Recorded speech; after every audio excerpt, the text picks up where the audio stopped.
Hey everyone, welcome back to the channel. Today we're traveling through time to ancient Greece.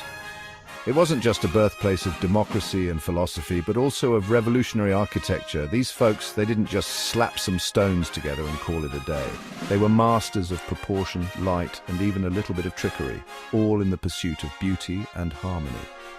Join me, and let's explore the orders, the illusions, the public spaces, and the lasting impact of this era. All right, let's talk columns, but not just any columns. I'm talking about the building blocks of Greek architecture, the Doric, Ionic, and Corinthian orders. First up, we've got the Doric Order. It's the oldest, the simplest, kind of like the strong, silent type of columns. You can find them in the Parthenon, known for their plain capitals and sturdy proportions. Next, we've got the Ionic Order, a bit more elegant, a bit more slender, known for their scroll-like capitals. Imagine a ram's horn. Yeah, that's what we're talking about. And finally, the Corinthian Order, the most ornate of the three, featuring capitals decorated with acanthus leaves. These orders weren't just decorative, they were symbolic too, reflecting the values and aesthetics of the Greeks. They were like the rock stars of the column world.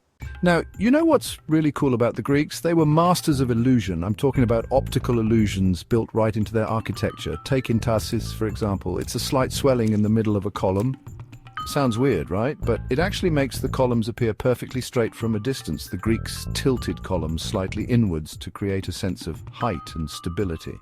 And let's not forget the curved stylobate and architrave, the base and the top part of the structure. Pretty sneaky, right? But it resulted in buildings that appeared perfectly balanced and harmonious. So, we've talked about temples and columns, but what about the everyday lives of these ancient Greeks? What were their homes like? The typical Greek house was designed around a central courtyard called the andron. This courtyard was the heart of the home, a place for the family to gather and enjoy the fresh air. Around the andron were various rooms, each with its own specific function.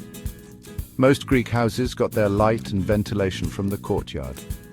It was a clever design that kept the house cool in the summer and protected from the elements in the winter. The Greeks, they were social creatures. They loved to gather, debate, watch plays, and cheer on their favorite athletes. The heart of it all was the agora, a bustling marketplace, a town square, a political forum, all rolled into one. This is where Socrates would have debated philosophy, where citizens would have cast their votes, and where merchants would have hawked their wares. Then there were the stoas, long, covered walkways that provided shelter from the sun and rain. And let's not forget the theatres, those architectural masterpieces carved into hillsides designed for perfect acoustics.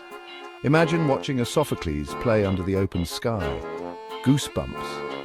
These public spaces weren't just buildings, they were the lifeblood of Greek society. The more we explore these ancient structures, the more we realize their impact, their reach across millennia.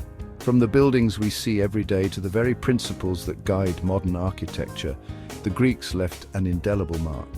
Those orders, the Doric, Ionic, and Corinthian, they're not just confined to ancient ruins. You can find them in courthouses, museums, even your local bank. And those design principles, the emphasis on proportion, balance, and harmony, they're still taught in architecture schools today. The Greeks showed us that buildings can be more than just functional spaces. They can be works of art, expressions of human ingenuity, and enduring symbols of civilization. From the mathematical precision of their temples to the clever illusions that tricked our eyes, the Greeks elevated architecture to an art form. We've journeyed through time, explored the orders, marveled at the illusions, and peeked into the lives of the people who built and inhabited these spaces. If you want to delve deeper into the world of architecture and history, make sure you hit that like button, subscribe to the channel, and ring that notification bell so you don't miss out on our future adventures. Until next time, keep exploring.